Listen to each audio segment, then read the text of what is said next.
Hello, everyone. I am the Comics Kid 2099, and I'm joined today by two gentlemen, Mr. Rasco and Mr. Connor Nielsen, both of whom were my competitors and also later my friends from Who Reviews the Reviewers Season 4, I think.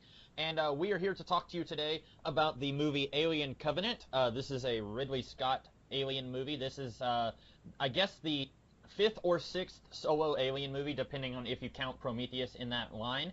And this stars Michael Fassbender, Kathryn Watterson, Billy Crudup, Danny McBride, and a whole bunch of other people that I've never heard of before. And if you've ever seen an Alien movie, then you probably don't need me to tell you the plot of the movie. Rasco is a huge Alien fan. I don't know if there's anything else that he's more of a fan of than Alien. So Rasco, what did you think of this movie? Well, I really feel like Ridley Scott is very interested in making the exact kind of alien movies that I want to see. It's kind of just everything that I want the Alien franchise to be, honestly, and I really like this movie. I'm not sure like exactly how much I like it, but I do really like this movie. I think it's probably the third best Alien movie, and I actually really like Alien 3 as well, so I'm in a minority there. But I don't know. I like this movie. I like it more than Prometheus. Not that I don't like Prometheus, but I definitely like this movie. I think it's a more solid film. I really love the freaking cast in this movie. I don't know. I just like it. So that was going to lead me into my next question. What is your order from best to worst on all the Alien movies? I guess not counting Alien versus Predator, either of those. Okay. All right. This gets tricky because honestly, the first two for me are pretty interchangeable. It's like I always say, it depends on like what time of the month you ask me. Mm-hmm. Yeah. It has nothing to do with hormones. It just sounds like it does. The tides of the yeah. They're pretty interchangeable, but I typically go with Alien then Aliens. But if you were to ask me in middle school, it probably would have been the reverse. Then I'd say. And before Alien Covenant, I then would have gone Alien 3, but I think that this is probably a better movie than Alien 3. So I would say Alien Covenant, then Alien 3, but specifically the assembly cut of Alien 3, and then Prometheus and Alien Resurrection. Okay, wow. That's very different from mine. Connor, what do you think of this movie? And then I guess same question. After what you think of this movie, what order would you put them in? All right, so I guess I might inadvertently answer that second question first. So my history with the Alien movies go, when I was a freshman in high school, my dad was like, you have to watch this Alien movie. It's great. And I was like, but Dad, it's rated R. And I'm like 14. He goes, it's Alien. And so I ended up watching it. We were in the middle of working on a school project, and we were working on it all weekend. And we had these movies. That's how I watched Pee-wee's Big Adventure for the first time. That's how I watched Chariots of Fire for the first time. That's when I watched Dead Poets Society for the first time. And I watched Alien. What a group of movies to watch together. I know. It's we get a little bit of everything, don't we? So I remember really liking it. Spencer, my twin brother, absolutely loved it. I remember the circumstances around watching that movie and the feeling I felt while that movie was on, but I don't even really remember the movie. And then I think a few months later, for my 15th birthday, I got a little pack of 3 movies that had Alien, Aliens, and The Abyss. And it was like a really interesting little 3-movie collection thing that you get at the cheap bin. Mm-hmm. And that's when I watched Aliens, and I really liked it. I don't remember anything about it now because that was 6 years ago, I want to say, over 6 years ago. And, I have watched so many movies between then and now. And so with the upcoming Alien Covenant coming out, I was like, oh boy, I'm going to watch all the Alien movies. And then time happened where I tried watching everything Twin Peaks over again before the new season premieres. And then I tried watching all the Fast and Furious movies before that movie, the 8th movie came out last month. And yada, yada, yada. I ended up watching the first movie. And I liked it.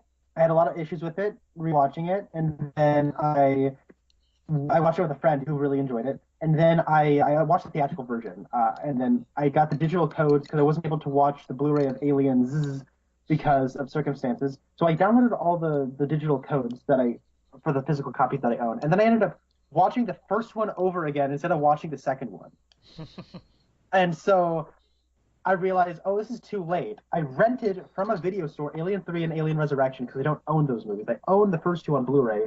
And I thought, okay, I might be able to watch Aliens before watching the new one, and then I'll just watch Prometheus again, and then I'll watch Alien Covenant.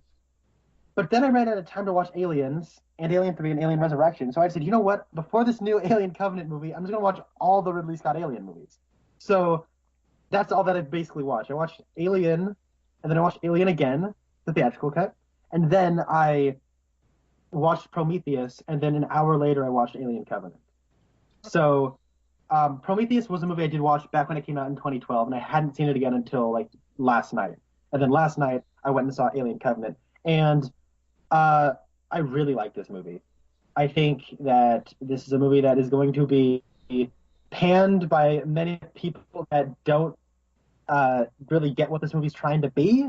And if it is panned by people who do get what it's trying to be, then I have more respect for that. But I'm noticing a lot of people not liking this because I want more mythology stuff, and it's not really concerned with that. And I really, really like this movie a lot. It fascinated me. It looks incredible. This movie costs less than $100 million to make, which I refuse to believe. I love the cast. I liked how subversive this was. This reminded me of Guardians of the Galaxy Volume 2 in a lot of ways, where the crew gets separated, and then they talk for the middle hour of the movie, and then action stuff goes down. And so it's really interesting to have kind of more bright, colorful Guardians of the Galaxy 2, and then Alien Covenant, R-rated horror movie. I really dug it, though. And if I had to rank these movies, I'd say, of the three that I've seen in the past week, I will say the least favorite is Prometheus. Then I'll say maybe this one, although I did really, really like it. And then Alien probably comes in first, mostly because that is, I think, an endlessly thought-provoking movie that I do have a couple problems with, but I think it's a very important film. It's one of the most important films ever made, and it does hold up very well over 35 years later. So that's my long-winded response to your question. Okay, so I'll chime in real quick. For me, I have only seen each of the Alien movies once. I've seen Alien vs. Predator, I think, 3 times, but that one doesn't count in this discussion. But I am just a casual Alien fan. I'm not, like, a hardcore Alien fan. And, like, the last time I saw Prometheus was when it was in theaters. And I bought it on DVD at work not too long ago. Cost $1, and I still haven't watched it since I bought it. But I liked, for me, it was Alien 1, Aliens, and then Alien Resurrection, and then Alien 3, and then Prometheus. I was not a fan of Prometheus. I think that's a movie that I should have watched multiple times to really, like, I think I would have probably liked it more if I had watched it more than once, but just watching it once in the theater, I didn't really care for it. And also, I didn't care for Alien Covenant as much as you two did, so this is going to be a very interesting discussion, because I didn't know hardly anything about this movie going into it. For some reason, I still thought that this was going to be the Neil Blomkamp Alien movie. Like a long time ago, there was like a reveal that he had been working on an Alien movie, and then this movie comes out. Like, I was so in the dark about this. I thought this was directed by Neil Blomkamp, and then I found out today, before I went to the theater, that it was Ridley Scott's Alien Covenant, and I said, okay, that could be good, or that could be not so good, because I really didn't like Prometheus, and I think that ultimately this makes Prometheus a better movie, because there was a lot of stuff about Prometheus that just did not make sense watching it by itself. But this adds context to that I think is needed, and so it's going to be really weird. Like, I don't remember, there was a reviewer that I saw talking about Prometheus where they said that it's going to be very different watching that movie, 25 years later when there's a trilogy of movies around it that gives it context. And that's true now. Like, watching Prometheus within the last 5 years by itself, there are things that I feel like there are things that don't work about it. And now this fleshes some of that out a little bit.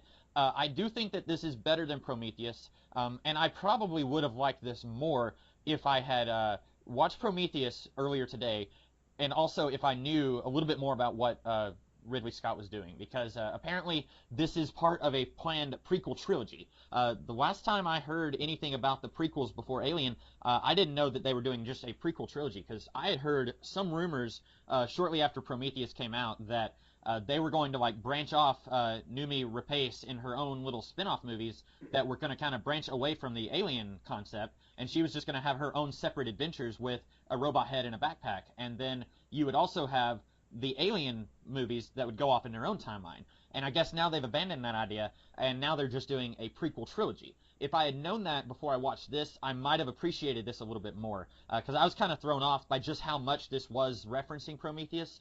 I knew that Michael Fassbender was going to be in this, but I thought it was just going to be, okay, he's another model of the same kind of robot that was in Prometheus, but other than that, it's not going to reference Prometheus. That's what I thought, and so I was a little surprised to see that David is like the first thing you see in the movie. David is the robot from Prometheus. So I was a little surprised by that, but I think if I watched this movie a second time, I would probably enjoy it a lot more than I did just watching it without knowing anything about it going into it.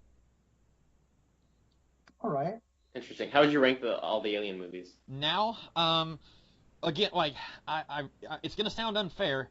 I think I like this. This is a better movie than 3 and Resurrection. I like Resurrection more than most people do, and I don't like 3 as much as you do, Rasco, but I think this is better than 3 and Resurrection.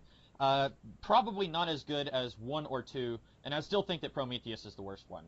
But again, if I rewatch that movie, I might like it more, and I should rewatch it. Now that I've seen Alien Covenant, I should go back and watch Prometheus and see if it holds up, or if it's better than I remember it. But I think that it's probably now, I would say Alien 1, Aliens 2, and then Covenant, and then Resurrection 3, Prometheus. Cool. So you were saying, Rasco, that you like the cast, and I think one thing that probably wouldn't change for me, even if I went back and watched it again, I felt like most of the cast was kind of interchangeable, and that's kind of a problem that I've had with several Alien movies. Like, Aliens has this problem, Prometheus has this problem, and I would even say Alien 3 kind of has this problem where you start off with a whole slew of characters, and most of them, they don't bother developing those characters because they know that these guys are going to be alien fodder, and there's no point in developing this character if they're just going to get eaten by an alien in 10 minutes. And I think this one has that problem in spades, where you start off with like 25 characters on a ship, and then they all start getting eaten and they start exploding, and it's hard for me to care because I don't know anything about these characters. I was actually laughing whenever the ship blew up, and I shouldn't have been. Like, no one else in the theater with me was laughing, but I was chuckling to myself. And by that point, we were starting to see, like, aliens bust out of the guy's back, and, like, I was, like, smiling from ear to ear at that point, because that's what I wanted to see in the movie. And so, like, I think if this movie had been more like the first Alien movie, where you start off with, like, 7 characters or less, then I think I would have liked it more, because we would have had more time to get to know each of the characters, and they wouldn't be vying for screen time with a whole bunch of other people. All right, I should clarify. I don't think that every single member of the crew is a great character, because that's not necessary for this movie. There are only a set few of characters that really ultimately matter, and the movie knows that because it doesn't waste time on characters that are going to die.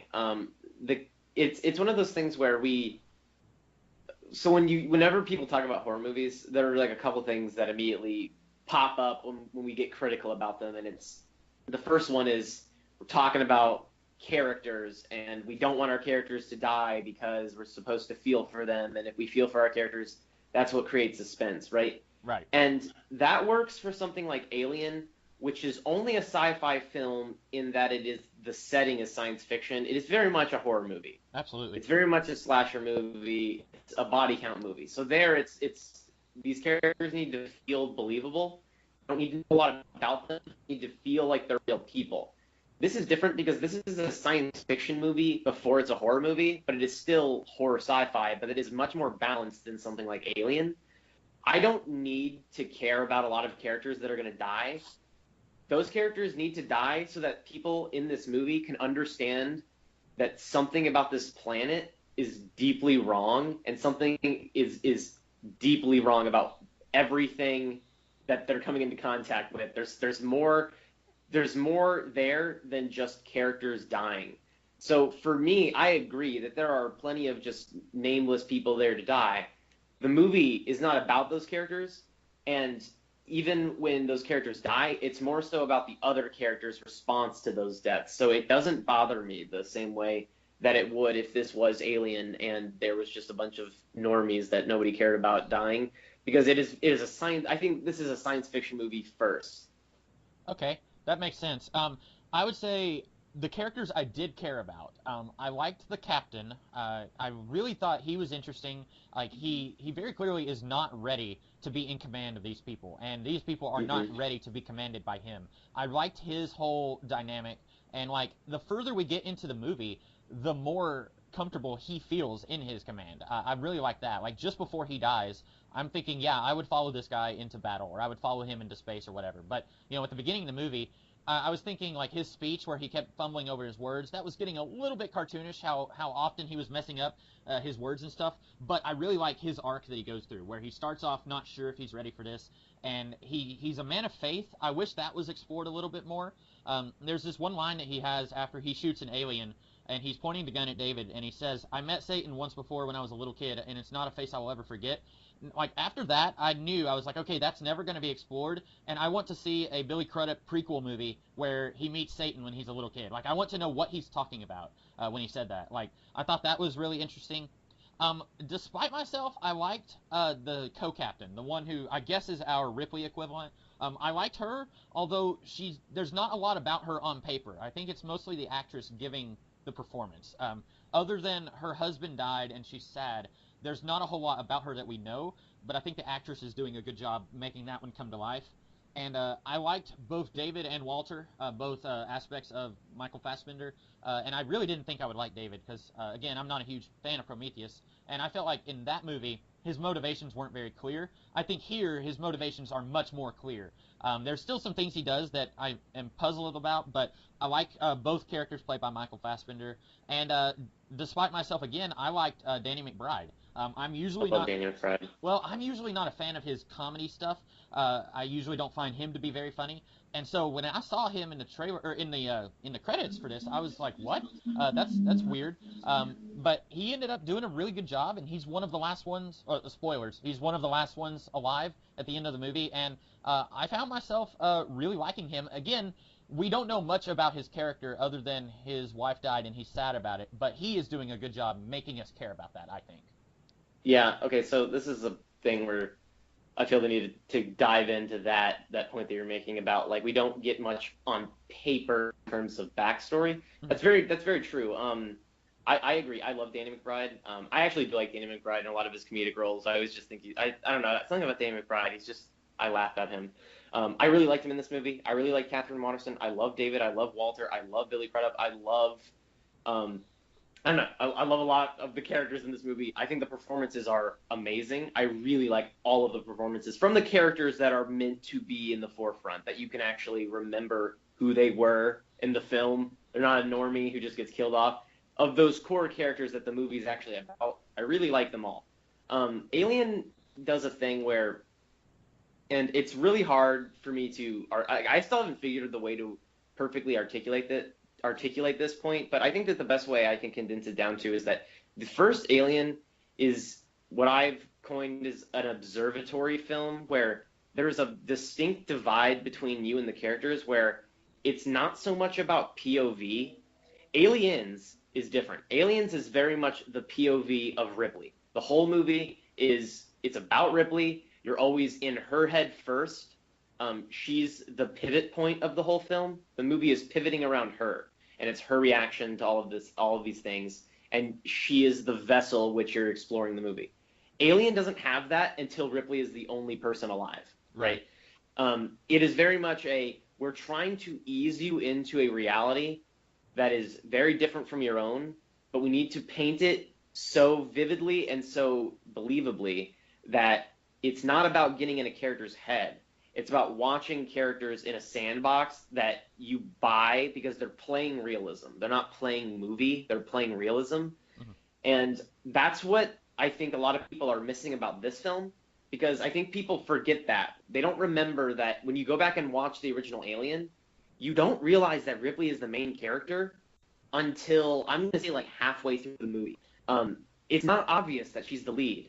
It's very different with Aliens. That's much more of a traditional narrative where there's not so much of a divide between you and the characters. You're still being eased into the world. It's still world building. It's still building a believable reality.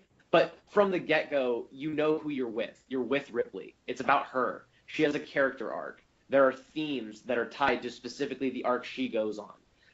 This movie doesn't do that, and again, I expect that because this is Ridley Scott. This isn't James Cameron.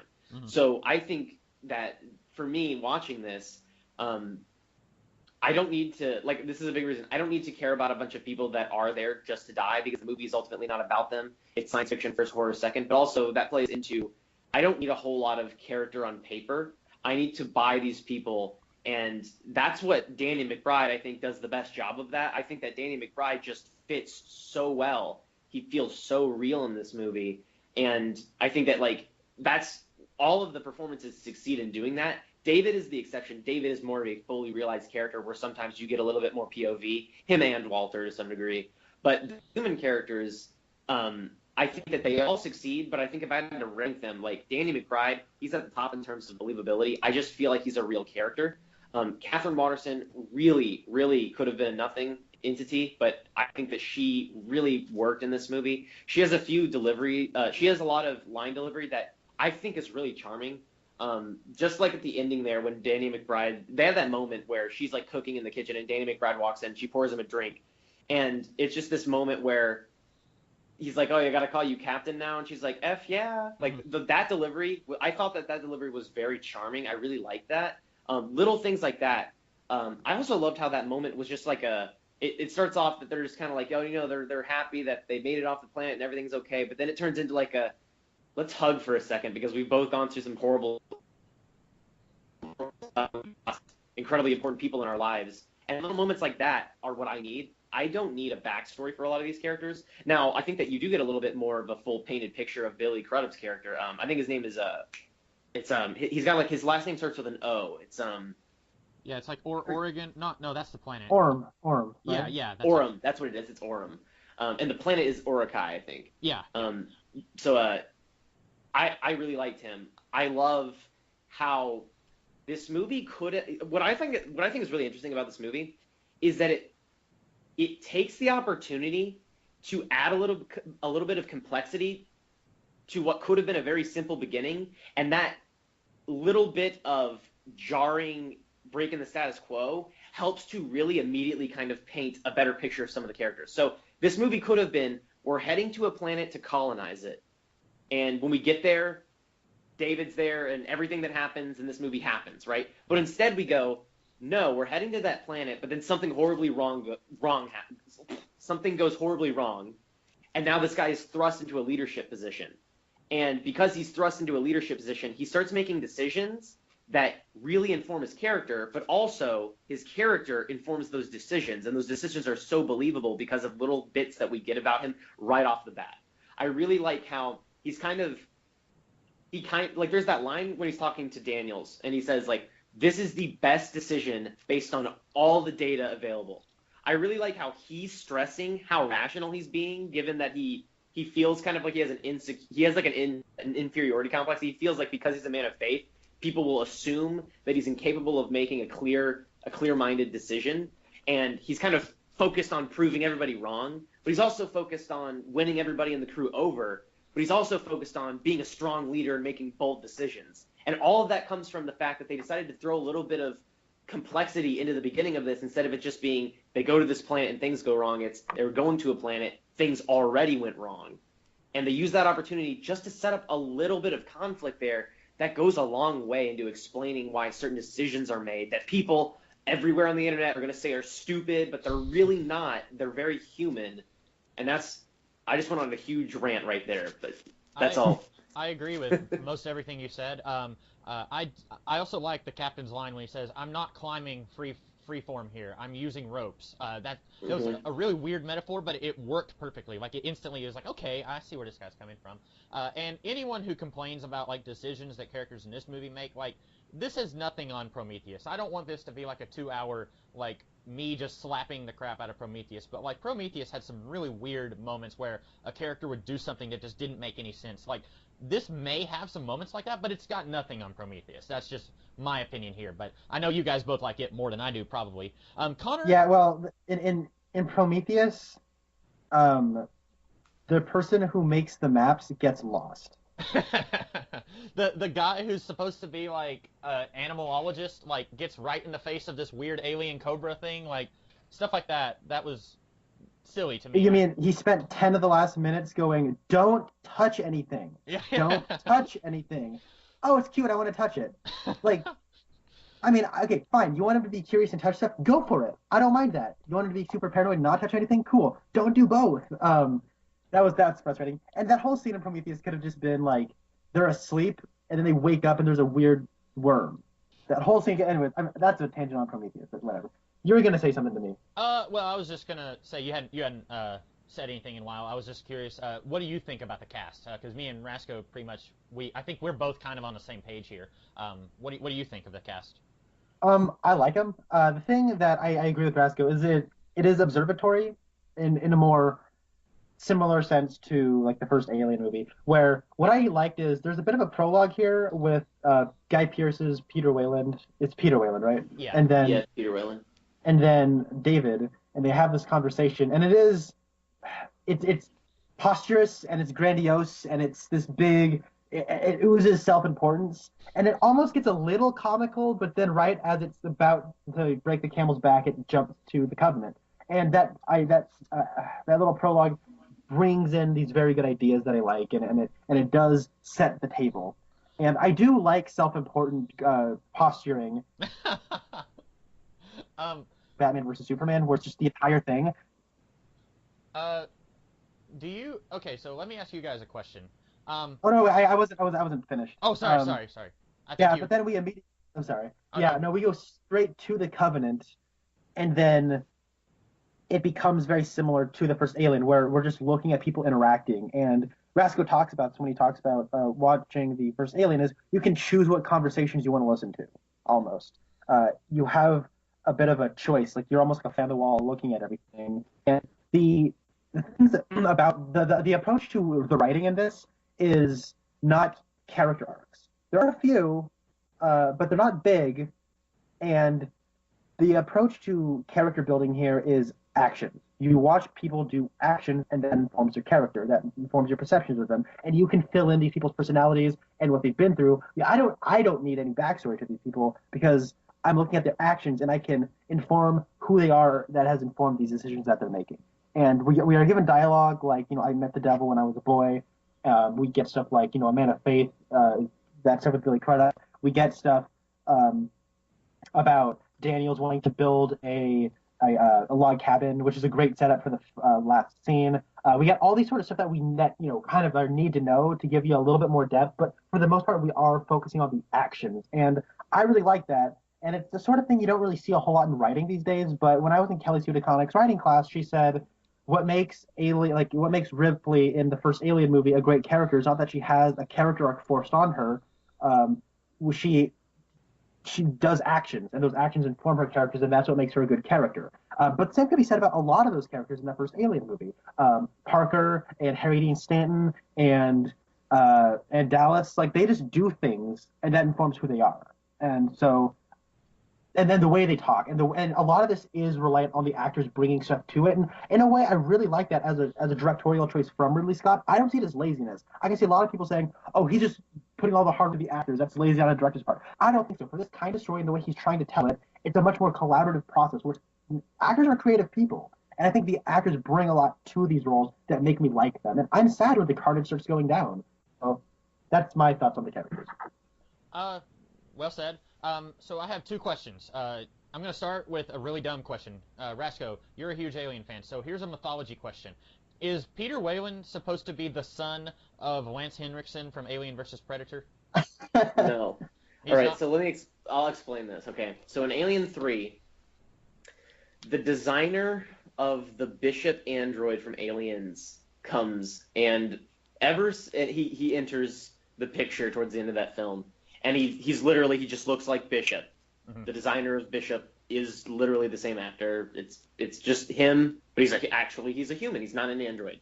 And ever since then, people decided that Charles Bishop Weyland is the leader of Weyland, is the CEO of Weyland-Yutani, and that's just been a thing. Like you go to AVP, the video game from 2010, mm-hmm. and he's leading Weyland-Yutani there. You go back to AVP 2003, he's randomly the leader of Weyland-Yutani.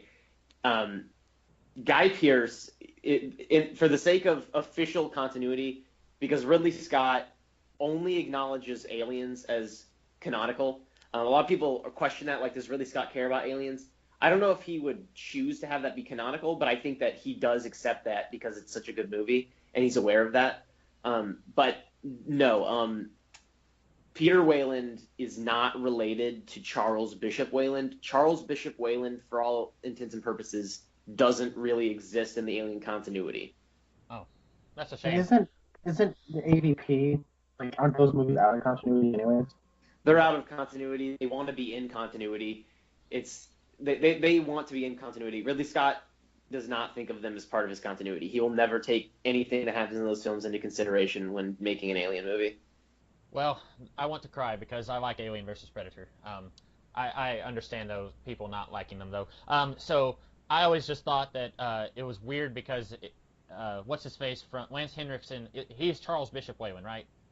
Yeah. Okay, so yeah, his whole thing in Alien versus Predator is that he doesn't have a legacy, that his company is going to be his legacy, and then you have someone in Prometheus and now Alien Covenant whose last name is Weyland, and he would, in theory, have to be related to Charles Bishop Weyland in some way. So that is a weird thing that doesn't jive between those movies. But then if the director of this movie doesn't consider those to be canon, then that makes sense. Yeah. Just a little bit. This is like a way of that, like, kind of proves my point. In Prometheus, it's not. I could be wrong about this. I don't think I am. In Prometheus, it's not Weyland-Yutani. It's just Weyland, and then it merges with Yutani, and it's like a company merger, and it becomes Weyland-Yutani. Right. It's like a merger corporation. So it's called Weyland Corp. Yeah, and so we go from Weyland Corp to Weyland-Yutani, and that's what we have this movie forward is Weyland-Yutani. And also, I think at the end of Requiem, we get to see the CEO of Yutani, just Yutani. So that kind of, I know those aren't technically canon, but that kind of lends to that idea that they were separate companies that later merged in the future. Yeah, and the only problem with that is, like, because of Prometheus, the timeline wouldn't add up with those being in it, and that's just like an example of how Ridley Scott's not paying it. Like, if you have Yutani at that point, but they already call it in Alien vs. Predator Weyland-Yutani. As far as I'm aware, I could be wrong about that.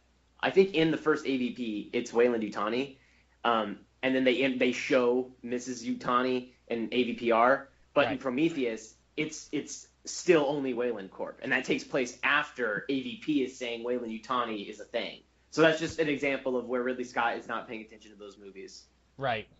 It's been a little while since I've seen AVP. It's the one that I've seen the most, but it's been a few years, so I don't remember if they actually call it Weyland-Yutani in that or not. It would not surprise me if they did, though. Here's my next question. Again, this is just a stupid little nitpicky thing about this movie. So you are a brilliant inventor, and you invent an android, and then the android, like 5 minutes after you activate him, he says, "You are going to die, and I am going to live forever."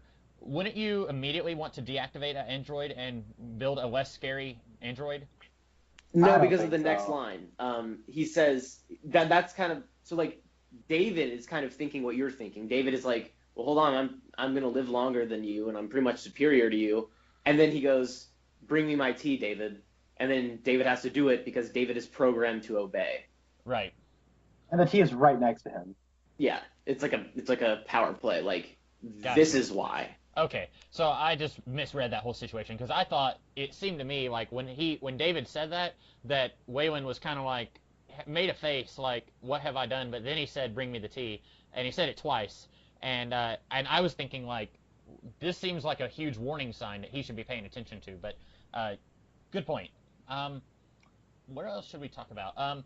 So you guys, do either of you agree with what I said about how this makes Prometheus make more sense? Because you both like Prometheus more than I do.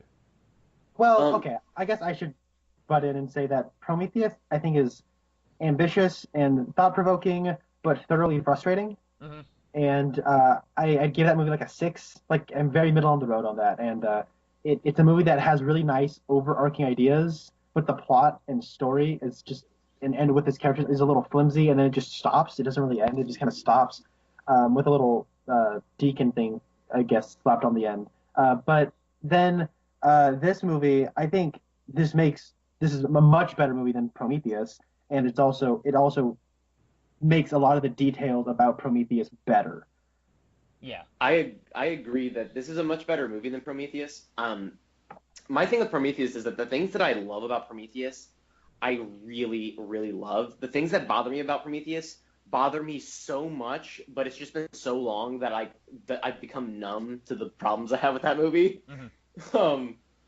Like, so I think that this makes Prometheus a better movie, but in some ways it could make it a worse movie, actually.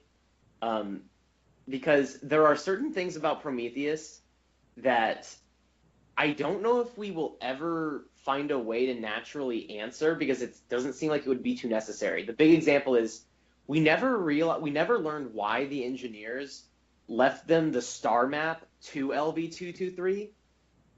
Yeah, and then when they find we'll that, probably never need to know that. That was something that bothered me about Prometheus, was they leave a map, and then the main characters of Prometheus find the engineer, and he immediately tries to kill them, and he seems angry at them, which is weird. And then, like, in this movie, we see David, in a flashback, he went and wiped out, seemingly, all of the engineers. And they're all just, like, living a happy little life on this planet, and they don't seem to be weird gods who are going around leaving star maps. They seem like just like peasants living on a world. But yeah, that was something. Right. Like you said, that's probably never going to get resolved. You're right. Yeah, and I have another thing, and this is a thing where I don't know if this will ever be resolved, but I'm almost positive that I'm correct about this. I don't think that David. Okay, so whatever happened with the star map, they left the star map because they wanted us to go to LV-223. Mm-hmm. Now, I do not think that at the time LV-223 was a planet where they were manufacturing the black goo. I think it was something else, and something changed. And I also think that there are, and this is where there's really nothing. Okay, I think that this is there, and I think that this was at one point going to be a bigger focus, probably in Alien Covenant. I think that it may be pushed off till later, or we might never get to this, but I'm almost positive this was the idea at one point. I think that there are two factions of the engineers, and that they are not the same. At the beginning of Prometheus, the engineers that seed the planet are not the same engineers as the ones on LV-223 in Prometheus at the end with, like, the space jockey engineers. In the beginning of Prometheus, we see these engineers, and they're wearing, like, cloaks, and they kind of look like Jedi, and that's what we see in Alien Covenant as well. Mm-hmm. They seem to kind of be like an intentionally downgraded society. It seems very simple. I mean, they live in, like, a city that looks like ancient Rome almost. It doesn't look like the city that you would think of when you think of this advanced society. And so I've always had this idea that when you look at the engineer that they meet on LV-223 in Prometheus, if you pay attention to his clothes, they're not clothes. His weird, like, grayish suit is like a part of his body.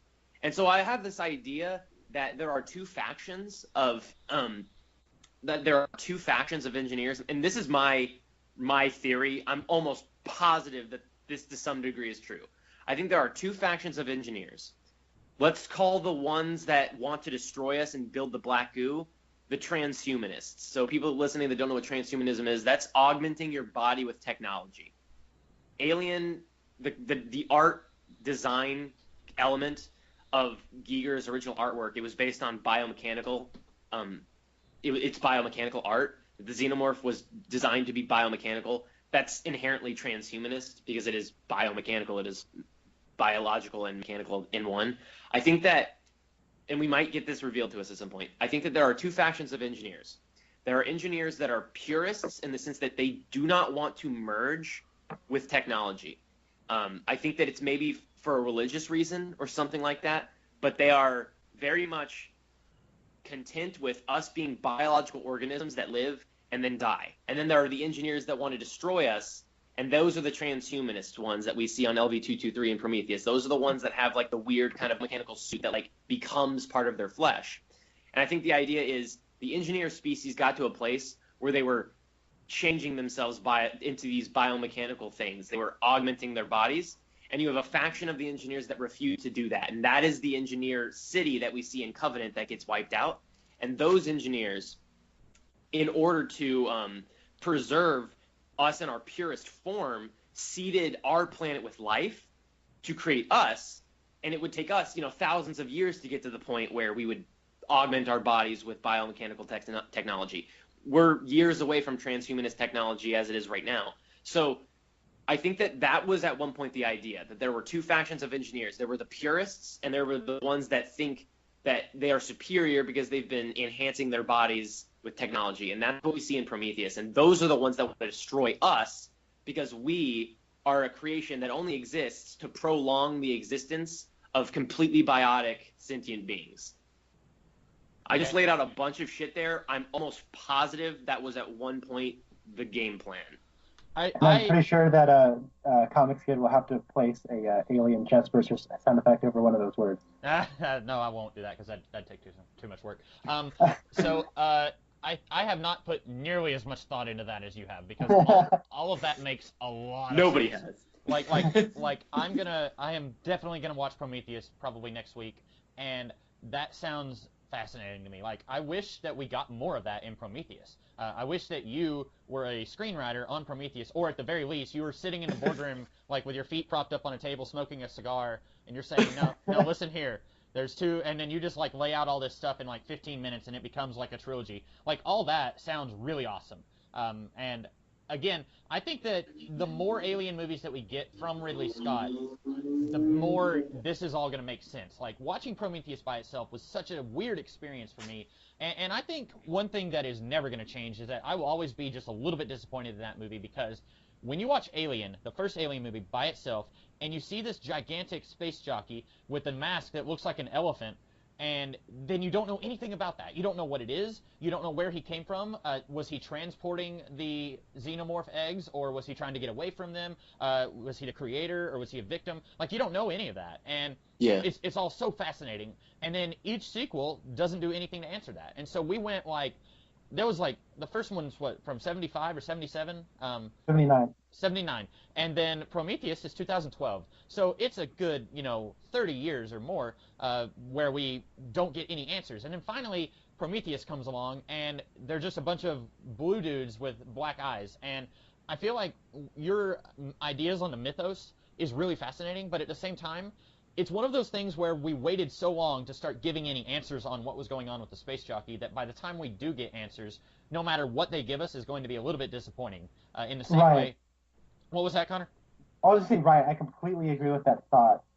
But you can't satisfy everybody because everyone has their own imagination and their own read on that film and what we are presented with in that first Alien film. However, with Rasco talking about his whole theory on the engineers, I think there is a lot of space in Prometheus and a lot of posturing, and it's very grandeur, where your mind starts to wander and you start to think about, like, what are the engineers? Where do they come from? What is the details about it? And it's only when you're, like, that's one of my favorite things about Prometheus is where you just start thinking and the film breathes so that you can think. But then when you get back to what the characters are doing, then that's when, like, your head comes out of the clouds and I get bored with that movie. So I think that you can read into that sort of stuff, and based on evidence that you can present in the film, you aren't entirely wrong because there isn't anything that's contradicted that, and Ridley Scott hasn't come out and said, no, that's stupid. But I think that the stuff that fascinates me about Prometheus is the stuff with the engineers and their history and how mysterious they are. And at the end of the day, I really don't, like, I get why David wiped out all the engineers, and I'm not mad that we never found out the answers to Shaw's questions because it's entirely in David's character. Because here's the thing about David. He doesn't care about why. There's a conversation in Prometheus where I can't remember, like, what exactly the lines of dialogue are, but it boils down to, I don't care why someone created you. I don't. Does it matter? The answer is irrelevant. That's the line of dialogue. And so, basically, he found out that he was created, and he asks, not Tom Hardy / John Bernthal, baby. He asked him, hey, why did you create me? And then he says, well, we created you because we could. And he says, how disappointed would you be if your engineers told you that? And he says, and basically his answers comes down to, well, it doesn't matter. You're not real. And so David, he knows God, or he knows his creator, right? He knows effectively his God, and he's disappointed. So he doesn't care about why. Nothing about anything in life. He never asks the question why. The question he asks is, well, what happens next? What happens when I do this? What happens when I do this? He is a creator solely. He's not a person who is interested in, looking backwards. He's only looking forward because asking why requires some backtracking. He's entirely forward thinking. So what happens next? What is the question he asks? And so I think entirely in his character to just dump all the black goo on the engineers, killing them all, and then basically being a mad scientist and creating the xenomorph. I think that's entirely in his character, and I like that. Yeah. This movie definitely made me much more interested in David. He was one of those weird anomalies in Prometheus where I did not know why he was doing what he was doing, because with the Alien movies, you always have this question of, anytime there's an android/robot, is this character acting under orders or are they malfunctioning? Because in the first movie, it's left very ambiguous. And then in the second movie, we're told, oh, that model was always buggy. And then throughout that whole movie, you're thinking that Bishop is going to turn on the humans. And then the twist ending, he's a good guy.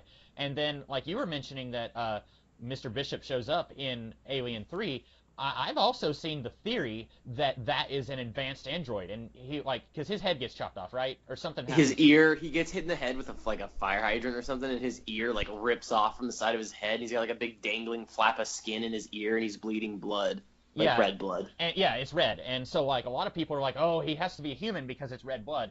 And then I've seen other people say, well, we don't really know how much time has passed in between Aliens and Alien 3, and so it could be that the organization has finally upgraded the model so that it bleeds normal human blood, and that makes it harder to tell if it's an android or not. And so I've seen some people suggest, and this is coming from people they view all the Alien Predator movies as taking place in one world. They're suggesting that what we see in 3 is just a very upgraded model of an android. But then in that movie, if that is an android, then he's kind of more sinister than Bishop from Aliens. And then in Alien Resurrection, we have Winona Ryder, and she's a good guy. But then you get David in Prometheus, and he's either acting under orders or he's just doing whatever he does. Because, that's another thing where Guy Pearce's character in Prometheus, we know that he wants to live forever, but beyond that, we're not really sure if he has any hand in what David is doing. And so this movie, I think, does a much better job of conveying to us what he's about and that he is doing this on his own, that he's not acting under orders. I think it's much better about that. I think there's some evidence in Prometheus as to what David's up to. He has a line where he says to Shaw, where he just kind of casually says, well, we all want to kill our parents, right? That's just, and in the basic way, that's just nature, human nature is you want to supplant your creators. And then the look on Shaw's face, well, no. And I think that line, to me anyway, speaks volumes of, he's under orders by Weyland, but he wants to take Weyland down, and he's viewing everything that he's doing as under order by Weyland, but he's doing it and always looking for a way to rid himself of a master. Because there's a part where he's investigating the space jockey ship, and then he just turns off the camera because he's like, okay, technically I'm still doing what I'm supposed to, but I want to do it for myself. I don't want anyone else looking over my shoulder. Right. And that's another thing. I think if I go back and watch Prometheus, I might appreciate that movie a lot more. There's still, like I said, there's still going to be things about it that I'm going to be like, man, I wish that the space jockey was something more cool than just a blue dude who scatters black goo everywhere. But there may be more things in that movie that I didn't appreciate or notice the first time I watched it. Well, now, this is a different space jockey than the alien space jockey. It just so happens to be the same ship that lands the same way, that's on a moon next to a planet with a big ring around it, that has a cargo hold of deadly something. That's Prometheus is the movie that the details really get it. You know what I mean? I like that movie, broad strokes, but it's in the details where it really starts to fizzle apart at the seams for me. Yeah, I think that Prometheus, the broad strokes are fine. I think it's just they could have changed just a few very minor things about that movie, and I think I would have liked it a lot more. I completely agree with that. Yeah. Were you going to say something, Rasco? No. Okay. Let me ask you guys another question. So Prometheus ends with Dr. Shaw tearing off David's head, and she takes it with her, and it's like, we're going to go have adventures together. And it's implying that she is going to go out and find these blue people, and she's going to ask them some questions. And then this movie, we find out that David was put back together and that he killed her.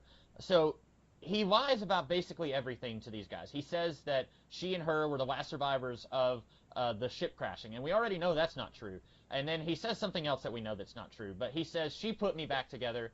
And he says David says he loved her a lot like how Walter loves Kathryn Watterson. So my question is, did Dr. Shaw actually put David back together? And if so, why? Because we know from watching Prometheus that he is a treacherous character and that he can't be trusted. And she knows that because she tore his head off. And so No. The engineer ripped his head off. Oh, okay. See, like I said, it's been 5 years since I've seen that movie. So, but she knew that he was a bad guy, right? Or she knew he couldn't be trusted. No, she didn't. So here's what happened. David poisons Dr. Holloway, her BF. Yeah. He puts the black goo in his drink, right? Then he has sex with her, and then she has like the weird squid thing in her, and she has to get it cut out. She has to cut herself open to get it taken out. She doesn't know that David did that. And David is like, he never like revealed the horseness side to her at all in that movie. To her, for all she knows, he's just a normal android. He's a normal android, but very, very curious. Yeah, just very curious. And the thing with David is that David's whole thing is he doesn't care about people because he kind of just like sees us as like he's willing to experiment on us like we do on mice. Right. He's curious. He wants to know what the black goo does. And so she doesn't know that. There is a prologue to this movie on Alien Day. I guess that's a holiday now. I don't know. They released a little prologue. You can find this on YouTube. And it's like a little thing where David kind of gives like a recap. He's like, me and Dr. Shaw were the only two survivors of the vessel the Prometheus. And he's like, we're on our journey to the engineering world.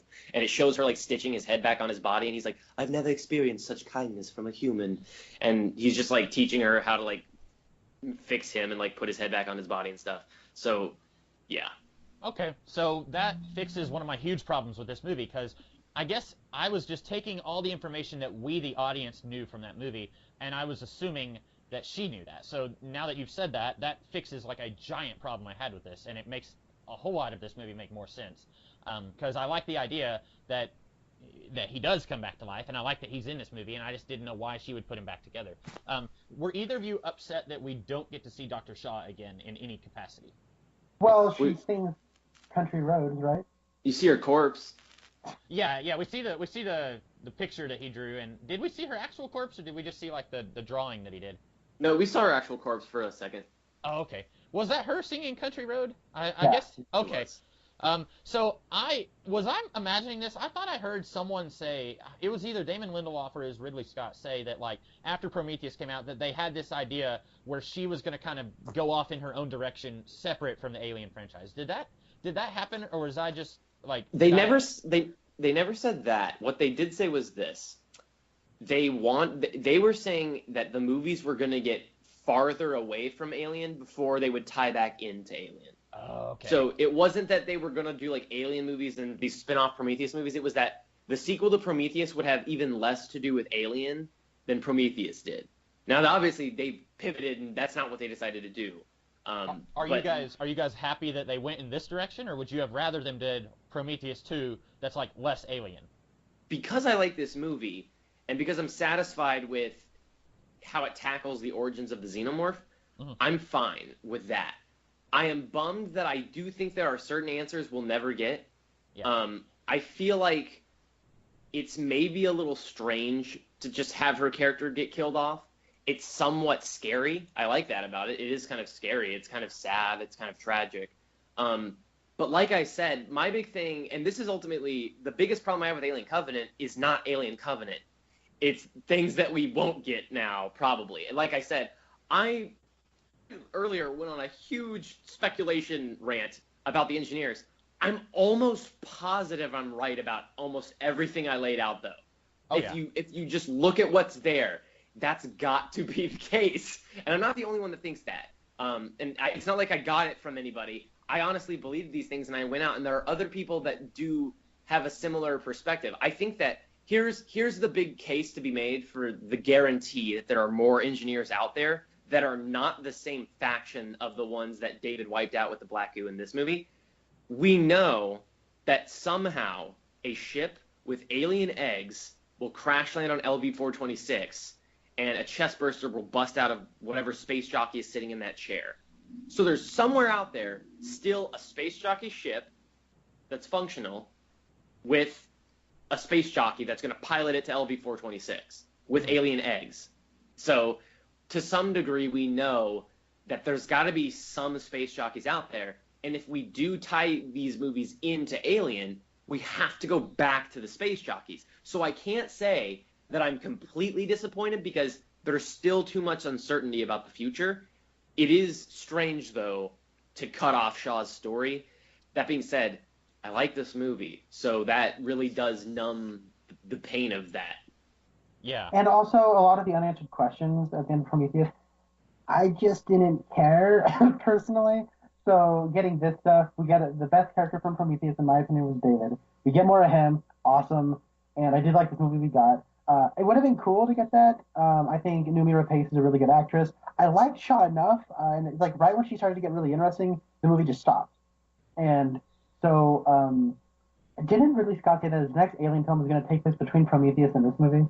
Right, so here's where we get into some complications.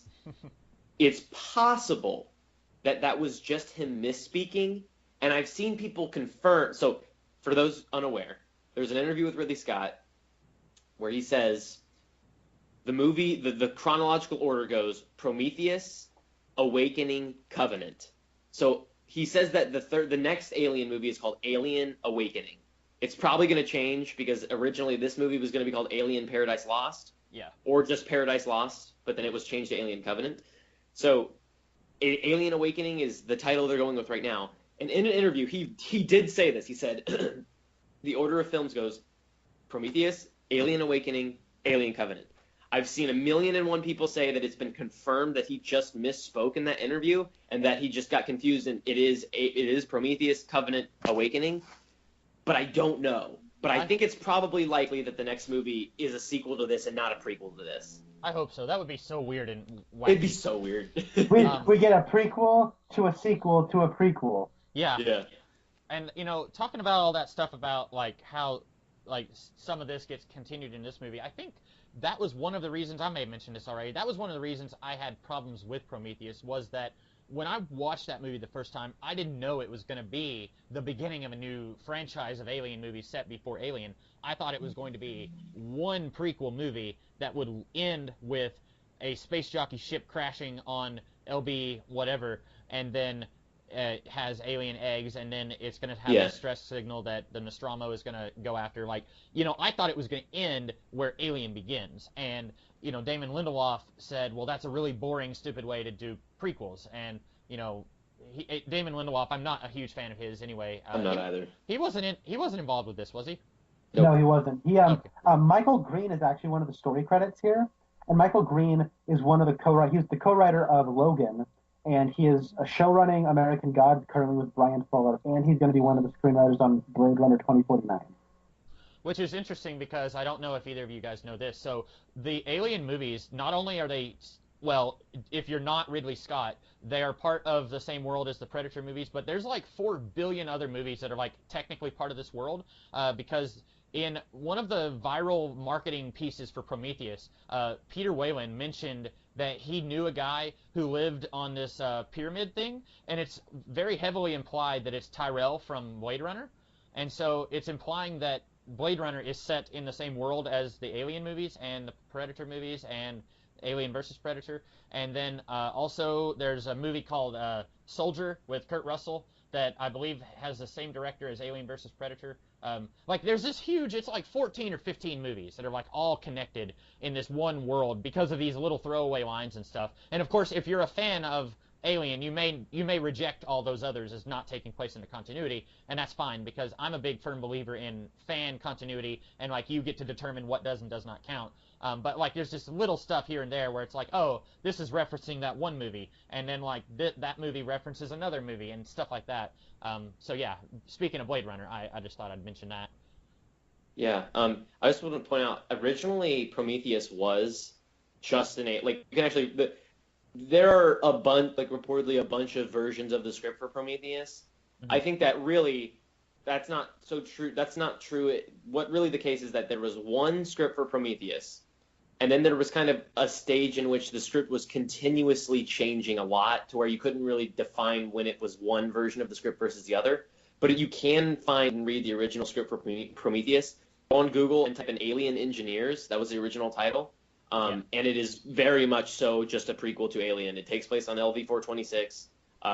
There's no black, or there is black goo, but there's like all these different kinds of like xenomorph types, and it's really weird.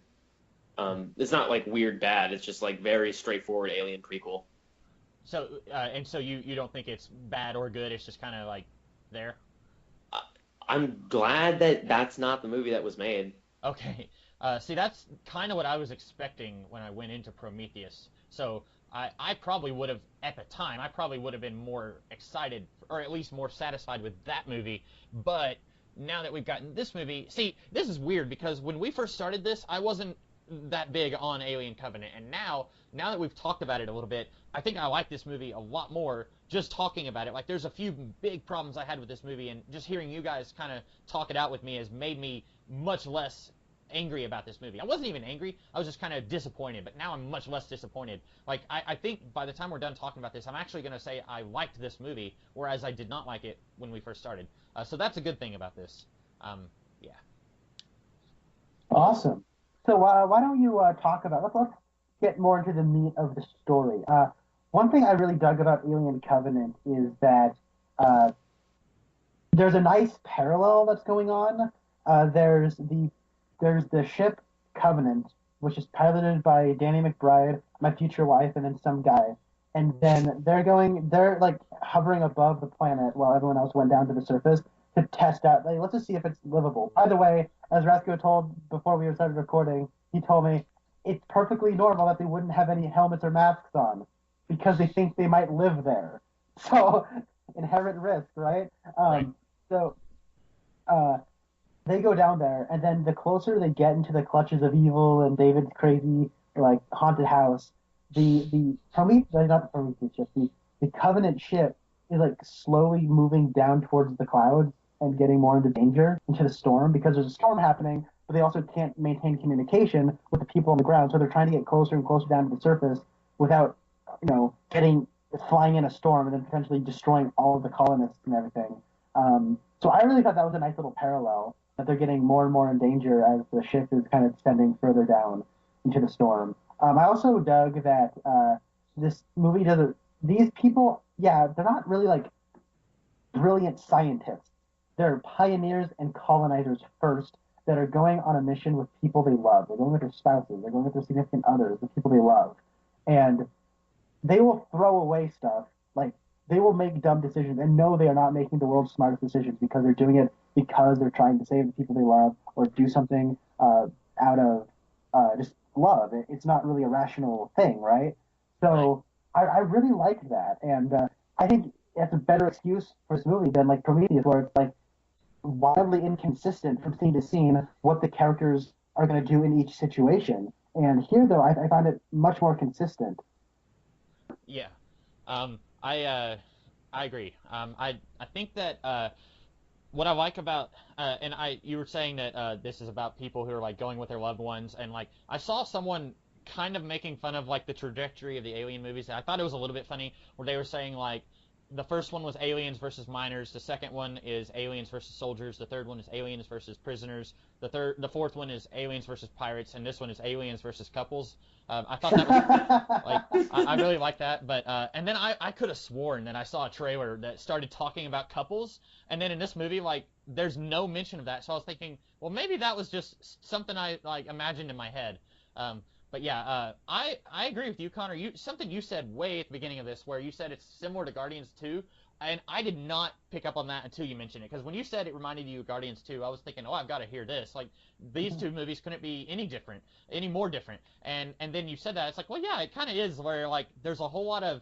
Although I think that in this, the first chunk of the movie is more. I don't want to say boring, but I'm more excited in the second act of this movie than I was in the first act of this movie. I love the beginning. When it's just people hanging out on a ship, I loved it. I couldn't, like, they got the thing, they just want to get to the place, and then an inconvenience happens, and they just got to get resourceful and find a way to solve the problem. And then they get a beacon, and then they go to it. I found it to be a nice subversion of the Alien formula. Yeah. I agree. I think for me, like I said earlier, once we got to like ships are blowing up and aliens are busting out of people's backs and stuff like that, I was just like, yeah, this is what I came to see. I want to see aliens killing humans, and so I was getting really We got excited. a lot of that. I was surprised. We got a lot of aliens. We got like 2 of the weird albino ones, and then like 3 of them at the end. Like, and there's a lot of carnage and like just blood going everywhere. Like, I was amazed. Like, people actually left the theater after the like violent kills started going down. Oh, really? A couple was in there, and the woman looked like she was gonna throw up, and they had to leave. I can And I kind was of like, see that. yeah, bring it on. Like when they're like one guy, like, you know, you think it's gonna come out of his back, but they have him on the ground and it comes out of his mouth. I was like, whoa! Like, And, and there's just like shock senses. there's like 4 feet of just like loose skin hanging after the alien busts out of him, like, and it's just like this is more visceral than like anything. Like, you know, the earlier movies, or especially like the first one, made use of a lot of practical effects. With this one, I feel like Ridley Scott and whoever the special effects brains were behind this, he just got everyone in a room together and said, okay, we're going to spend all day watching childbirth videos, and then we're going to like incorporate that but amp it up to like 10,000. And so we're going to have like, I feel like that's what he did, because like watching this, like I've never watched a childbirth and I never will. And like Prometheus is like 10 times more effective at like if you want your kids to like practice abstinence, show them Prometheus, where like Noomi Rapace like gives birth to a giant black squid. Like, show them that movie. Like, this is what happens, kids. But yeah, I think that this movie has some of the best like violent outbursts. No pun intended, like bursting out. But I think this is some of the best of that we've seen in this whole franchise. Like, I wasn't crazy about how fluid the aliens looked, because I kind of like the practical aspect of the first movie, where it was just a puppet that was running around everywhere. I kind of like that, and in this, we're actually seeing the alien pretty close up, and I was like, it looks too much like a real thing, but I really love how explosive this is when it shows the alien being born. It is pretty great. Yeah. What do you believe in, David? Creation. I was seriously expecting him to say, I believe that what doesn't kill you makes you a stranger. My God. I would have just walked out if he had said that. I would have been like, you know what, this movie could go only so far, but no. But yeah,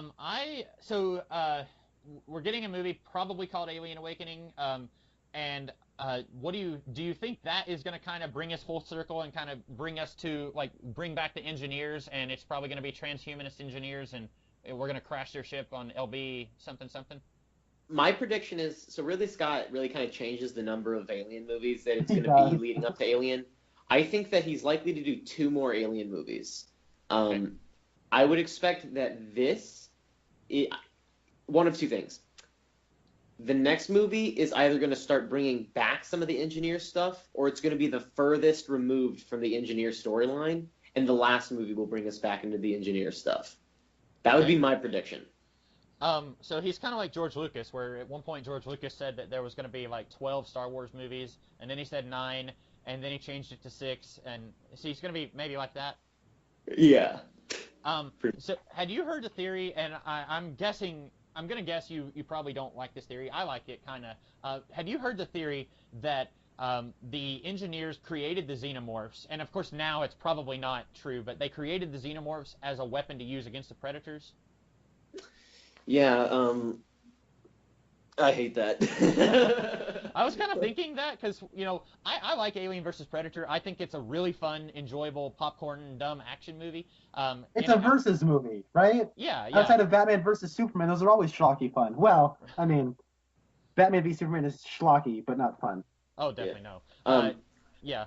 I want to be clear. I don't hate AVP. I don't mean like, I don't mean the movies. Just in general, comics, anything AVP. I don't hate AVP. I don't like when we try to make AVP a part of the continuity of the Alien films. Okay. I'm perfectly fine with AVP on its own. I'm perfectly fine with doing Colonial Marine fighting Predators and aliens. I just don't I just don't like it when we actually try to like make that a part of the continuity. Yeah. That makes sense, because and so are you kind of in the same school of thought as Ridley Scott? Like, anything Ridley Scott says counts, you think that it counts? Yeah, pretty much. Okay. Because I'm much less of an Alien fan than you. It's not that I'm against the Alien franchise, it's just that I'm more of a casual fan. And so for me, like, I liked Alien vs. Predator. I did not like Alien vs. Predator Requiem. But, like, for me, I kind of thought, oh, that's a neat idea, like, that they created these monsters to fight the Predators. But I can very easily see how you would not like that, being you're a very huge Alien fan. How many times would you say you've seen each of the Alien movies? Okay, there was a time in my life where I watched Aliens literally every week. That was in middle school.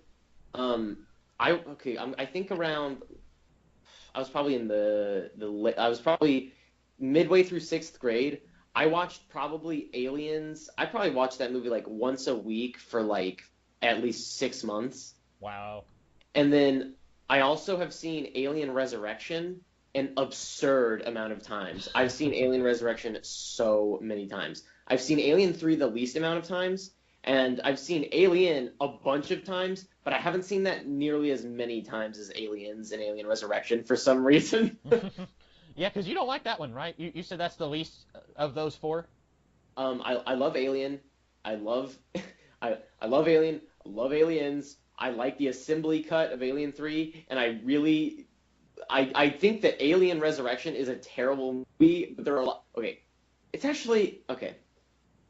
This is hard because I can't say that it's like I have to contradict myself. I like Alien Resurrection and I hate Alien Resurrection. Okay. Like, I think that is a terrible movie. I don't want it to be part of the Alien continuity. For the most part, I know for a fact that Fox is willing to retcon it. I mean, at one point they were planning on retconning it. So it's like it's a bad movie. That being said, I watched that movie, and if I were to sit down in a room with you and watch that movie, and just if I were to make fun of it and you were to listen to me just riff on that movie, it would be one of the best days of your life. It would be the most fun thing in the world. There's so many things in that movie that are hilarious, and I'll point them out to you, and we can all laugh about it. There's so much material there to make fun of. It's great. See, I've watched it a bunch.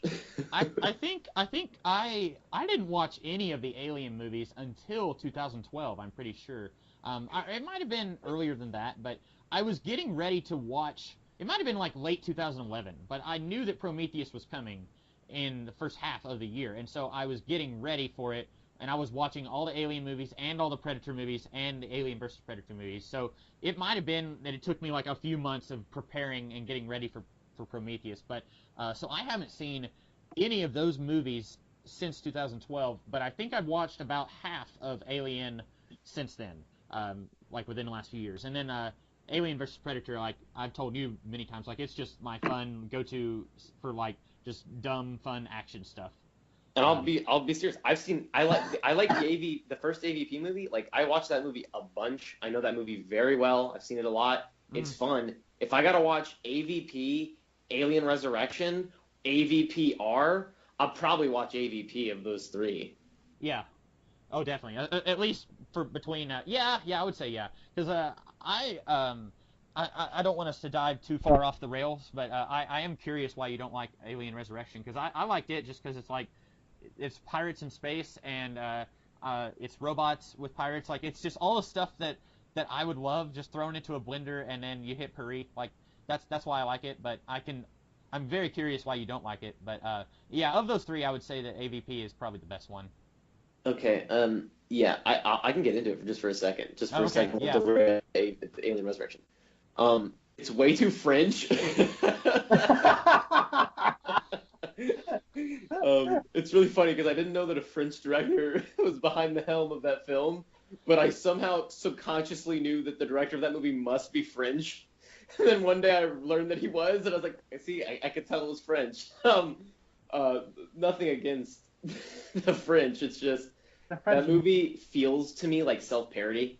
It feels like somebody who okay. To me, that movie in too many ways is self-parody. And it doesn't seem to have any sort of fondness of the Alien universe as it is, and it wants to make the Alien universe something that it hasn't been. So, there's just like this ridiculous line in that movie where he's like, Weyland Yutani, bought out by Walmart. No. Walmart does not buy out Weyland Yutani.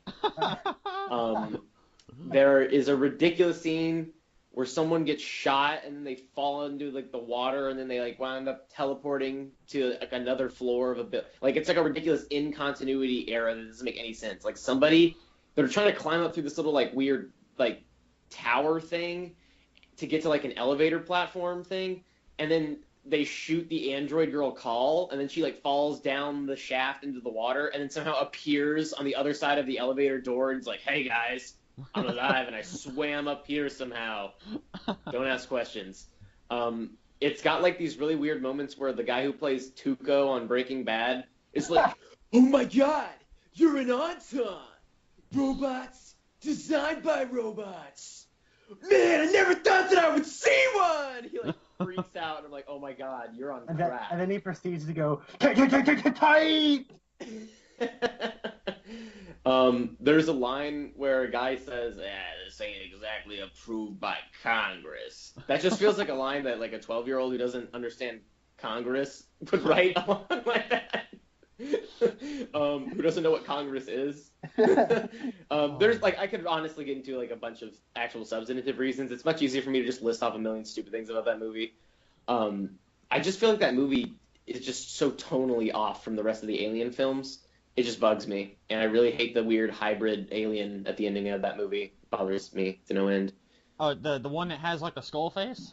Yes. Ah, I like the design of that. I kind of like the skull face. I don't know. I just want to punch it in the face. Yeah. I like everything you just complained about, like the bought out by Walmart and the the Congress line. I'm sorry, I'm laughing right now.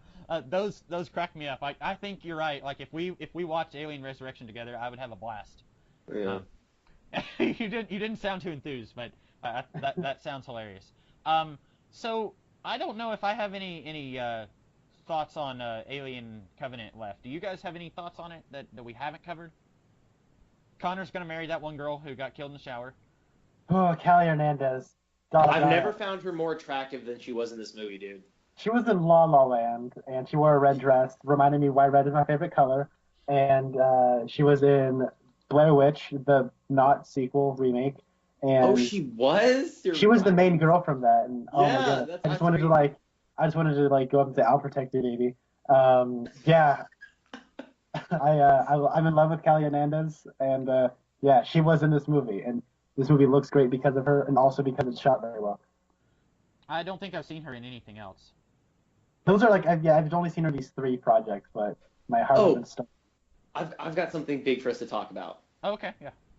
All right, so this is the one big taste issue that I've seen. So I've seen a lot of people bashing this movie all over the internet, and I think that I've zeroed in on all of the complaints people have, and for the most part, I think that they're just objectively invalid.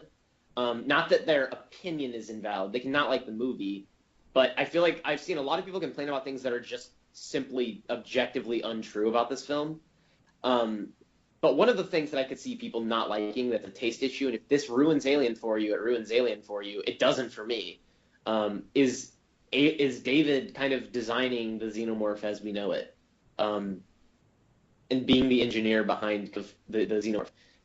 If that bothers people, it bothers people. For me, I really like it. There's nothing about that to me bothers me. I mean, I've seen people say they don't like the idea of the alien not being just this kind of natural organism that comes into existence through natural selection and all this stuff, because I think that it takes away from it being an alien. But no, I mean, just because it's created with a purpose, just because it was designed, doesn't make it any less of an organism. So for me, I really, really, really love just the fact that we have this whole David's creepy workshop where we see all of the Giger artwork designs for the alien facehuggers and stuff like that. And we have like unused alien concept art in David's little like sketches that he's done. It's really awesome. I really like how we've decided to make David the creator. It fits in thematically with the movie perfectly. It would be a huge misstep if he didn't. For the sake of this story, if David didn't create the xenomorphs, it would be a huge misstep. Yeah. I think that was something that bothered me a lot in Prometheus. It doesn't bother me at this point because we've already had Prometheus for 5 years. But like in Prometheus, I was a little bugged by the fact that, okay, you have the engineers, they create the black goo, and the black goo goes into this dude, and then he goes into Noomi Rapace. And literally. And that was probably the most like nasty thing I've said. And then she creates the squid baby, and then the squid baby goes into the blue dude, and then it creates a xenomorph. Like, that whole equation made no sense to me in Prometheus. And by now, this movie is a firm, direct sequel to Prometheus. And by now, that doesn't bother me. It bothered me when I was watching the movie, but I've come to accept it over the past hour and a half. So this doesn't bother me now that he is like going out of his way to create these xenomorphs, because that's something that's already been in the canon since Prometheus. Yeah, jumping off of that point, one thing I really like it thematically, because David is someone who hates the idea of God, right? Mm.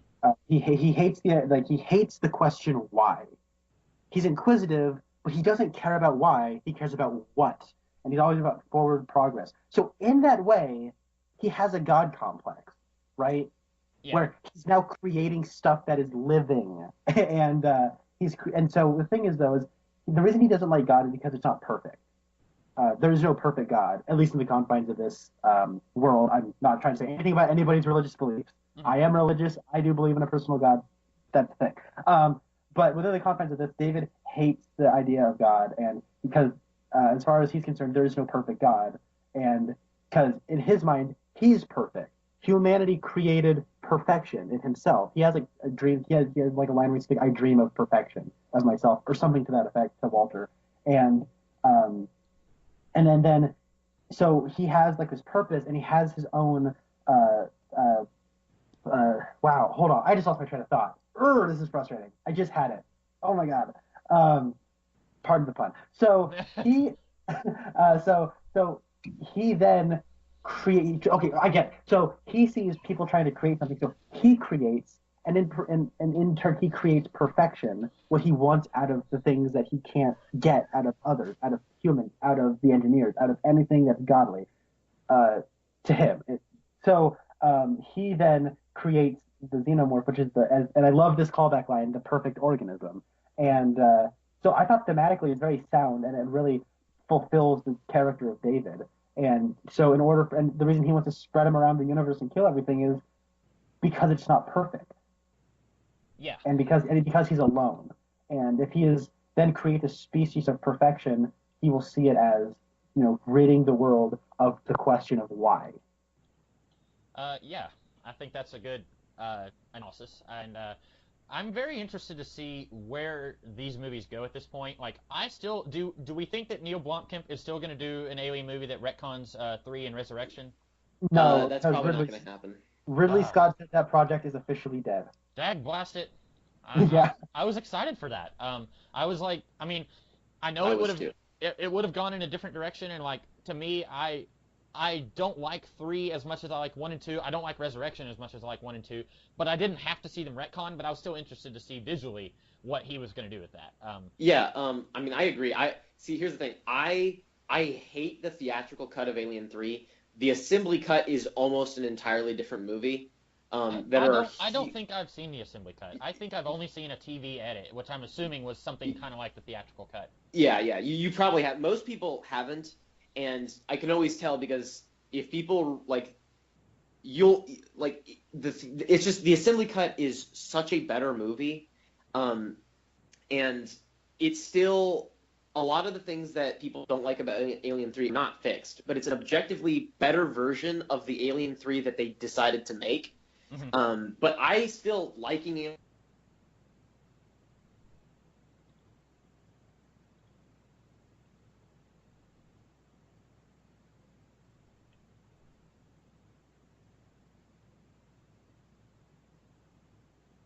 Are you guys still there? Probably not going to happen. I've dreamed about that movie existing for my whole life. Oh, yeah. Yeah, Connor, what do you think? Do you think, were you excited about the Neil Blomkamp project? Well, the only Neil Blomkamp movie I've seen is Chappie, so no. See, he did... Chappie was horrible. I know he did District 9 and Elysium, but I hated Chappie so much. Yeah, I haven't heard anything good about Chappie. I don't know. I'm not attached to the Alien franchise. It interests me, and I'm more into it now than I ever have been. Mm-hmm. And I think it's got a cool world to it, and I think they present ideas that are endlessly fascinating. But at the end of the day, I don't really care about speculating about it. At least not yet. So I'm kind of rather indifferent to the idea of a blonde campfire.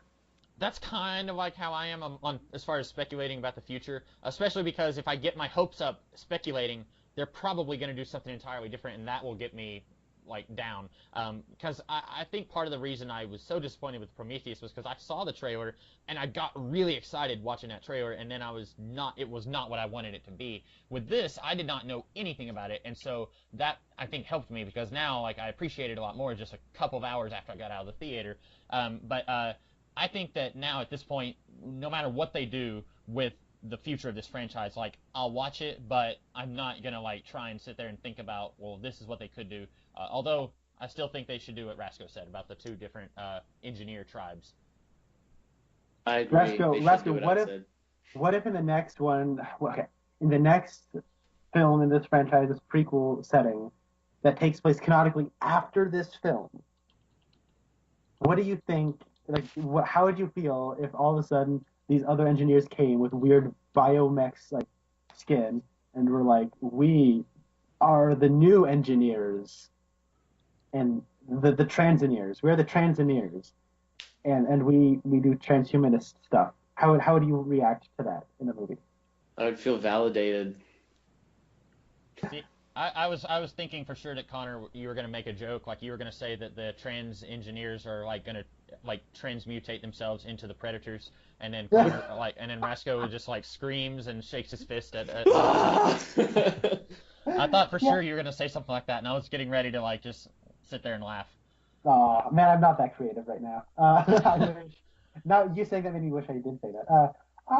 Yeah, I also think this movie works really well as a horror film. I think when the stuff hits the fan, it's very effective. But I also think it's an immaculately directed film. A lot of really neat uses. There's like shots of like the one person of Tennessee's wife running down the stuff when there's the backburster happening, and there's like a GoPro handheld camera that's like fisheye lens and it's really close quarters. I think that was really neat use of camera choice.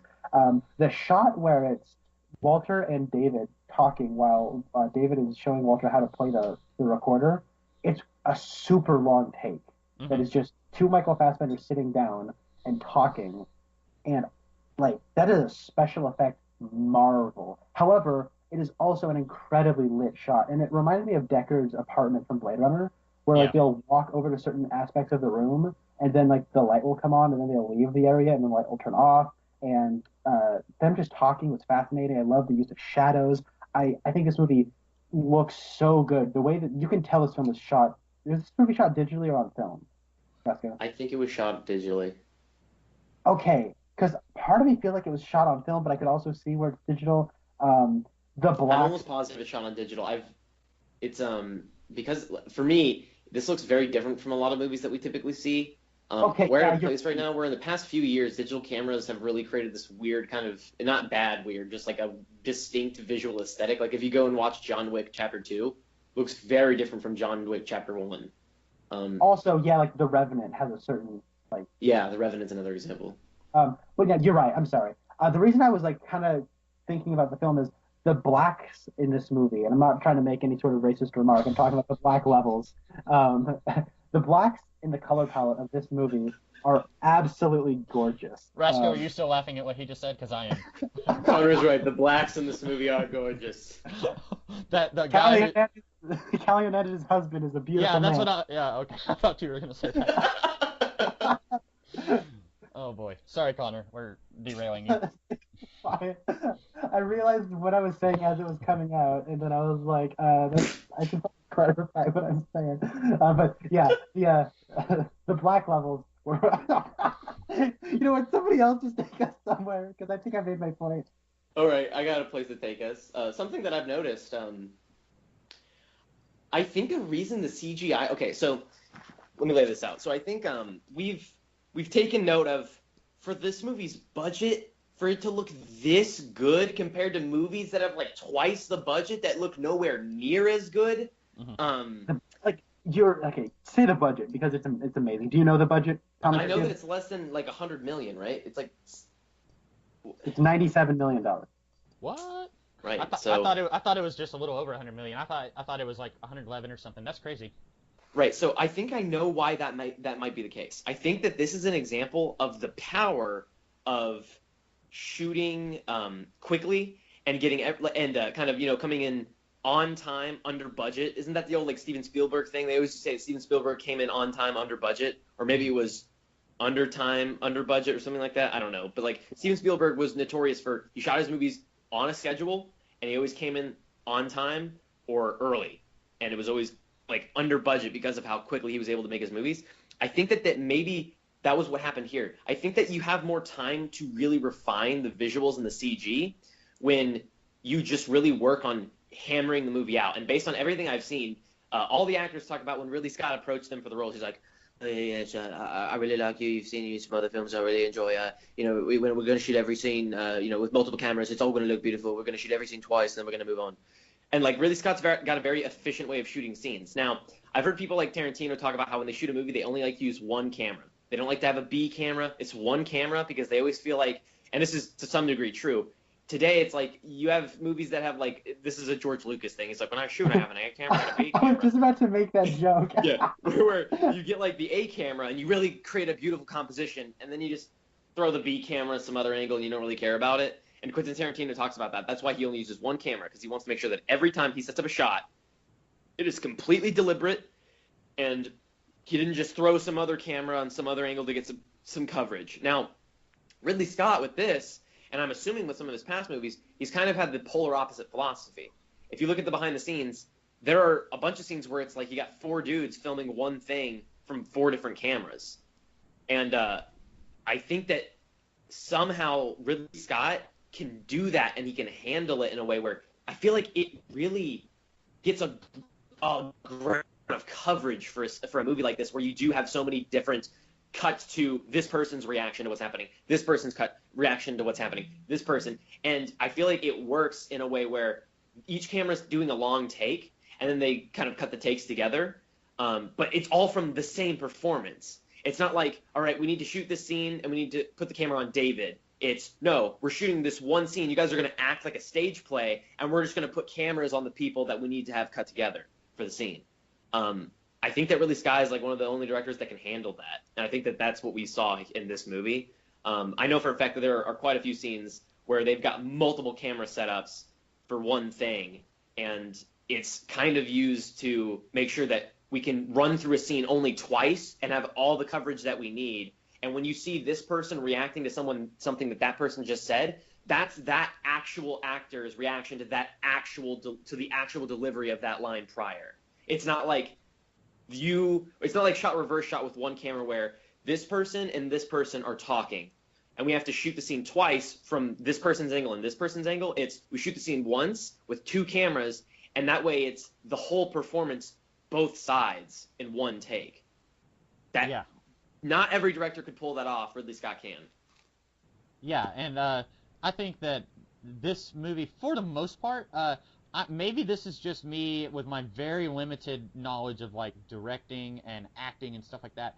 I would say most of the scenes in this movie wouldn't need multiple takes. I think like the one I can think of that would just need like a ton of takes would be the one with 2 Michael Fassbenders playing the flute together. Probably, yeah. Like that one, I could just imagine like, I mean, Fassbender's a great actor, but I could imagine like that would just be a really difficult scene to shoot, like for any actor. And so I can other than that though, like I'm not sure if this movie would really need a whole lot of like, well, we got to spend all day filming this like 10-minute scene or something like that,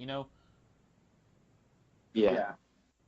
I think that have either of you guys seen his Robin Hood movie? No, I haven't. No. Okay, so I recently was in a little bit of a Robin Hood mood, and I watched it and I watched Prince of Thieves kind of close together, and I think his Robin Hood movie, it's interesting. It's nothing like Prometheus or this. Like, I mean, obviously it's not science fiction, but it's very interesting to see him do something like that and then something like this, where they're just 2 complete total opposites as far as like tone, and it's very interesting seeing him go from one tone to the other, because the Robin Hood movie, it was just a year or 2 before Prometheus, I think. Like, it wasn't that much earlier or anything like that, but it's an interesting piece to watch. And I don't know where I was going with this other than like wondering if you guys had seen it, because this one that I saw somewhat recently, I saw that one in theaters when it came out, and there's 2 different versions. There's that's the theatrical version, and then there's like another version that's like 30 minutes longer.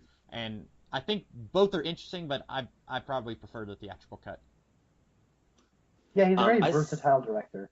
I saw one of those cuts in one of my like history classes in high school one time. Yeah.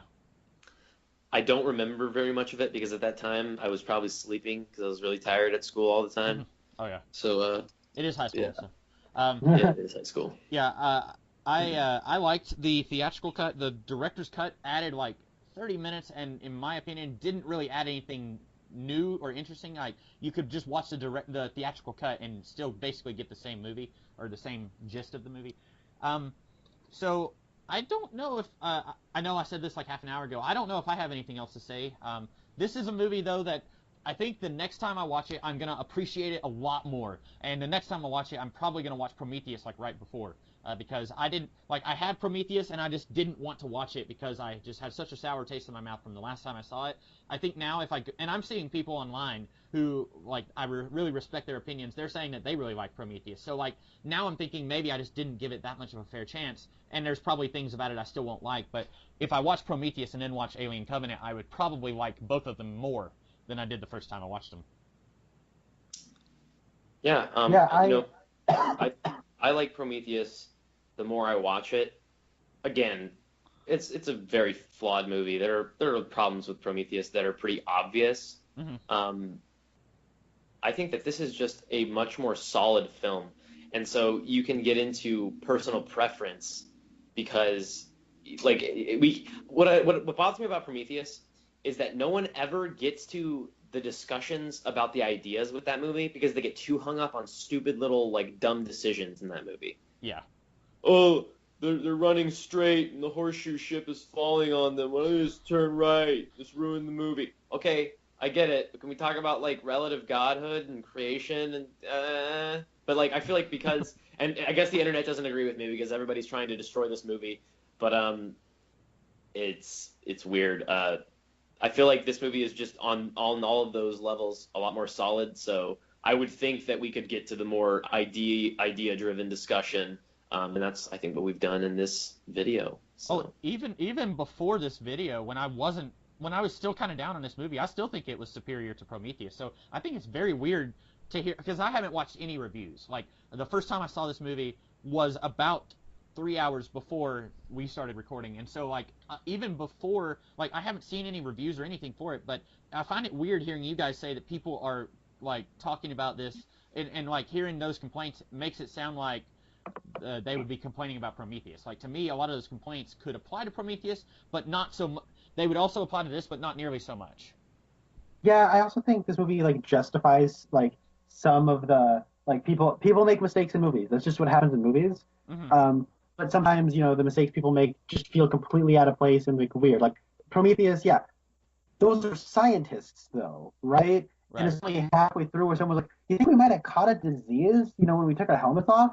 That's only occurring to one person now? Like, it's a detail, but it's, like, something that the movie, like, kind of realizes it has on its hands, and it's, like, it's perplexing to me. But then here, I don't have to ask that question because, like, this is a planet that they want to live on. Of course there's going to be, like, some kinds of, like, disease you might catch, but that's just the inherent risk. And, like, here's the thing, though. People are complaining, man, that one person touched a spore, and then, like, he touched a little thing, and the spores fell out. That idiot. Like, he just sort of caressed it. Like, how come he didn't, like, punch it or anything? Yeah. Like, that one guy who went on a smoke break stepped on him, idiot. Yeah, he would have done the same thing if he went to actually go take a leak. Or, you know, if he, like, dropped a gun somewhere and it flew away and sprouted wings and landed over there. He's like, oh, I gotta go get my flying gun. Oops, I stepped on something. It's like, it's like, okay, Demian Bashir, at one point he goes, oh, hey, look, this is wheat, and he opens it up. How come you're not saying that's stupid? He crushed it open and it didn't hurt him, but it's because he didn't hurt himself. That's why you're not calling it stupid. Like, good night. People are so like they're just looking for things to make fun of. And it's weird that people are complaining that the spores work the way they're supposed to. Things walk on them and they infect them. Like, it's like, and me and Rasco talked about this last night. It's like, there's a reason why we know poison ivy is an irritant. There's a reason why we know certain berries are poisonous. It's because we've had years and generations of discovery. Yeah. And here, it's their first steps into this world. So, like, it's like, okay, if the first Alien movie wasn't a classic that you're not allowed to say anything bad about, if like some guy just watched it, they'd be like, they were releasing it in the theaters now, people would be like, man, that guy, how come he tripped?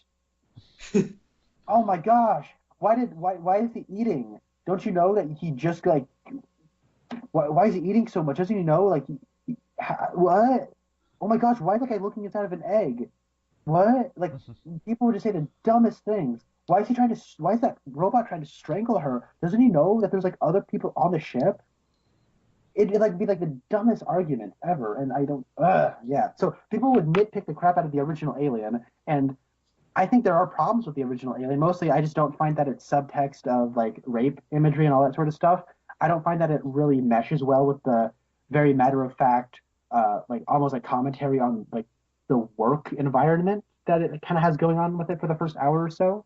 It feels like they're part of two separate movies. Mm-hmm. And I think that in Alien, they do a kind of a neat job of sort of blending the two, and it kind of retroactively makes Alien a little bit better. But Alien is still a very important film that is very, very good. So I don't know what point I'm trying to make, but in this movie, people act like people, and sometimes people don't think of every single situation, that like a person looking into dissect everyone's actions would. But the one guy, he said that he was going to go take a leak, and instead he lit up and smoked a cigarette. I'm sorry, I was just trying to do that thing that everyone else is doing. Like, I want someone to, if you're out there and you think that this movie has 1,000,001 terrible character decisions and stupid plot holes and stuff like that, please give me some examples. Please. It doesn't have that many. Like, it really doesn't. It's maybe 2. But, like, even then, like, it's, like, and I really don't want to keep harping on Prometheus, but it's so much worse in that one. Like, I find it so hard to believe that anyone would be continuously complaining about stuff like that in this movie. And I would say that even before. Yeah, retroactively, people are like, yeah, Prometheus, it really wasn't that bad. This is so much worse than Prometheus. Like, yeah, but when the next one comes out, we're going to talk about how this was we didn't really appreciate it while we had it. You're going to be saying that when the next one comes. It's just cycle, man. It's a cycle. Yep. So, do we have any final thoughts on it? It's good. I really like it. That's all I really have to say.